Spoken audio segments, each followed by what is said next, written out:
Good morning, everyone. It is February 16th, 2019. I'm Eric. So, in this video today, I'm going to talk about a couple of things. First, I'm going to talk about the reason why the system never changes.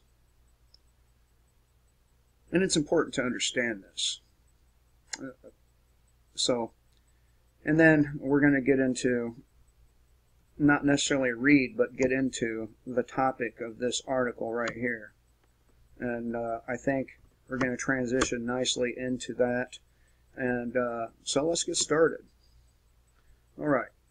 So there's the majority of people, or the 51% or 60%, whatever it is, they have a vested interest in keeping the system just how it is.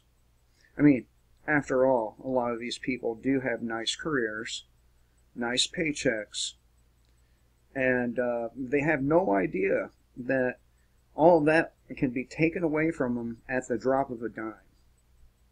So as a result of their nice careers and their nice paychecks, they have very little motivation for the system to be changed. Now, I wouldn't say that the majority of people are like me, stuck in a rut that they can't get out of, but a lot of people are, right? And then some of these people went to college on the false notion that they would get a good paying job in their chosen field and end up at tens of thousands, sometimes as many as a couple $100,000 in debt, depending on what your degree is, right? So, so these people, they go through college thinking they're going to get a job that's going to help them pay back their student loan. Well, recently a bill was introduced to make it so that these student loan people will have their wages garnished, right? Now, let me first say that a lot of these people start off paying their student loans. They do. However, after a year of paying or 2 years of paying, just to see that balance not change. It doesn't change. It's the balance does not go down. And if it does, the debt gets sold to financial institutions as investments. Well, and at that point, the balance is hiked back up to the original balance. All right? So what this government is going to do to a lot of these people like myself, is they're going to garnish their wages, and these people are going to drop out of the workforce because their paychecks no longer pay their bills. They're going to be like, fuck this. What am I working for if I can't even survive? Right? It's a pretty solid chain of logic here. And then when they get desperate for money, they're going to turn to, some of them, not all, turn to crime, or what the government calls crime, as a means of supporting oneself. And then you'll get, conservatives talking about how these people need to be locked up and have the fucking key thrown away, when it was them, along with the Democrats, who put these people in this situation in the first place by subsidizing education. They turn people into criminals. Now, so it's easy to see why most people don't want to see the system change, because They have great jobs. They have, a nice place to live, nice car, all that stuff. And they don't understand that what can be done to me can be done to them. It will be. After they're finished with people like me, who do you think they're going to target? They're going to target the people who are much better off. I mean, there's more money in targeting you than there is me. The worst they can do to me is imprison me, right? I mean, death is preferable to me, anyway, than imprisonment. So the worst thing they can do is imprison me. But what they can do to you, they can slowly strip away everything you have through excessive taxations, inflation. Look at this rainwater tax New Jersey has proposed, and the governor looks like he's going to sign that shit into legislation if he hasn't already. And that's just one example. I mean, half of Californians want to leave California, but can't.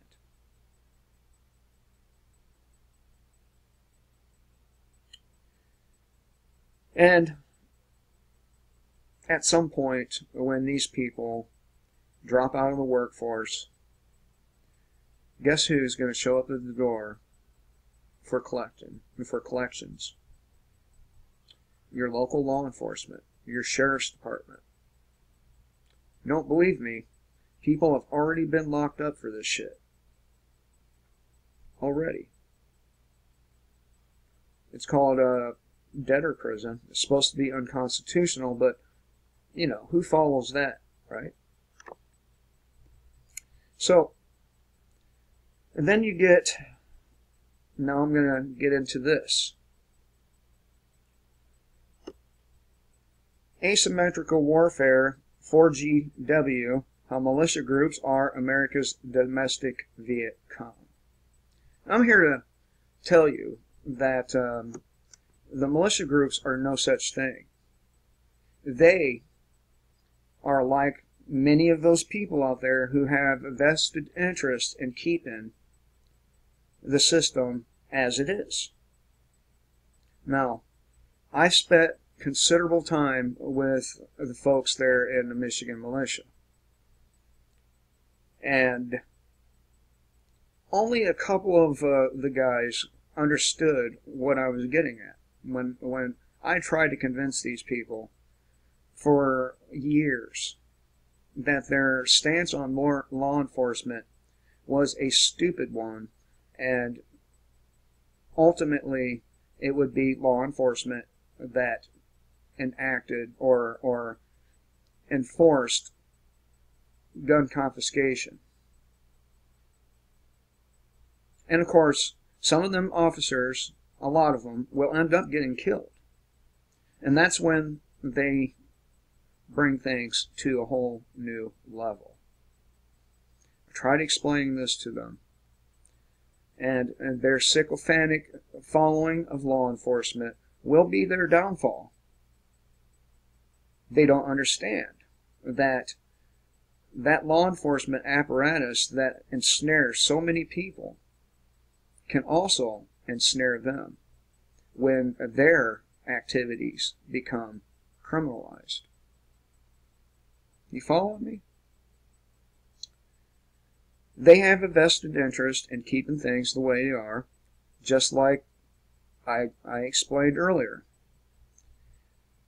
So they are in no way, shape, or form America's domestic Viet Cong. You know who is, though? America's downtrodden. I'm not talking about the junkies over there in San Francisco shooting heroin up. I'm talking about people that have been abused, tortured, pushed down, and just all around treated like shit by the system, by the state. They will be America's domestic Viet Cong And the militia groups are going to be America's law enforcement vigilante groups. They will come after people like me. They will act as law enforcement when there is no more law. They will try to enforce the Constitution through violence. Even though they weren't willing to do this when we had a government. No, they want to wait till there is no government and then force the people. It would be more logical to force the government now than force the people to abide by the Constitution later. In Storm Cloud Gathering, he did a great job at pointing out, you know, this country will be balkanized. There will be different nations or states that have completely different ways of life. Now, is it acceptable for your group to run across another group and demand that they fucking abide by a constitution that hasn't been abided by since its conception?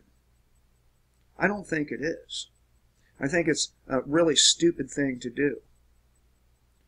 The Constitution does not give you your freedoms. That should be obvious by now. If it did, our freedoms would not have been encroached upon. Right? So, what is the point of having it? The police don't enforce it. The federal government don't enforce it. And when the Supreme Court rules something unconstitutional, they just keep on doing it. There's no point in having a Supreme Court if that's what they're going to do. There's no point in having a Constitution if that's what's going to happen.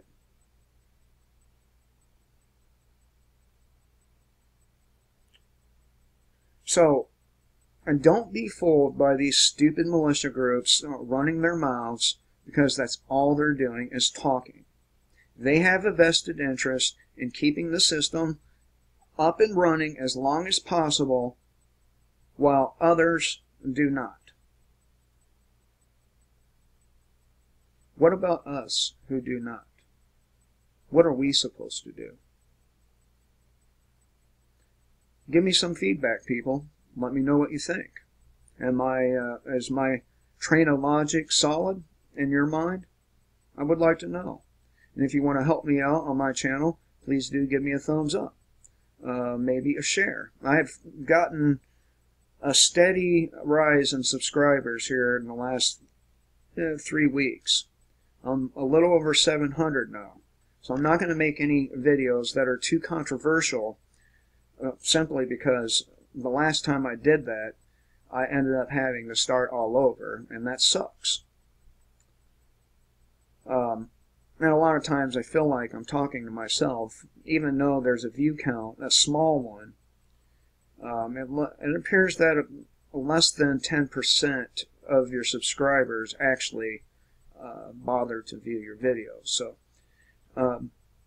you tell me what you think in the comment section. You want to support me, like, share, subscribe, and I have a PayPal link and a backup channel, all below. Till next time, kill the state, live free.